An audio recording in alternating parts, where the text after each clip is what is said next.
வணக்கம் நண்பர்களே, உங்கள் எம்எஸ் தமிழ்நாடு வெட்டினரி யூனிவர்சிட்டியில் B.V.Sc B.Techக்கும் அப்ளை பண்ணிவிட்டு லிஸ்ட் உங்களோட அலாட்மெண்ட் வந்துருச்சா இல்லையான்னு வெயிட் பண்ணிகிட்டு இருந்த ஸ்டூடெண்ட்ஸ்க்கு வந்து மகிழ்ச்சியான செய்தி, ரொம்ப மகிழ்ச்சியான செய்தி.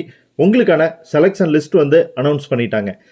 செலெக்ஷன் லிஸ்ட் பார்த்தீங்க அப்படின்னா ரெண்டு டைப்பில் கொடுத்துருக்காங்க. அகடமிக் ஸ்ட்ரீமுக்கும் ஒகேஷ்னலுக்கும் ஒன்றாவும் B.Techக்கு தனியாகவும் லிஸ்ட் கொடுத்துருக்காங்க. நீங்கள் உங்களுக்கு எந்த கேட்டகரியில் அப்ளை பண்ணியிருக்கீங்களோ அந்த கேட்டகரியை செக் பண்ணி பார்த்துக்கலாம். அகடமிக்காக இருந்தால் அகடமிக், ஒகேஷ்னலாக இருந்தால் ஒகேஷ்னல்.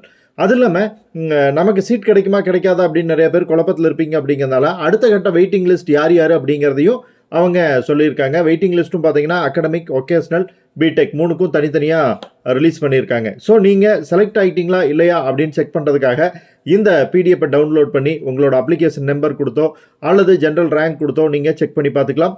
உங்களுக்கு அலாட்மெண்ட் வந்துருது அப்படின்னா எந்த காலேஜ் எங்கே செலக்ட் ஆகிருக்கிறீங்க அப்படிங்கிறத பற்றின தகவல் வந்து கிடச்சிரும். நீங்கள் வந்து 16/3/2022க்குள்ளே நேரடியாக சர்டிஃபிகேட்ஸோடு போய் குறிப்பிட்ட காலேஜில் ஜாயின் பண்ணிடணும். அப்போ தான் உங்களுடைய இந்த அலாட்மெண்ட் வந்து கன்ஃபார்ம் ஆகும். தகவலை ஃப்ரெண்ட்ஸோட ஷேர் பண்ணிக்கங்க. பிடிச்சிருந்தால் லைக் பண்ணி சப்ஸ்கிரைப் பண்ணுங்கள். Bye friends.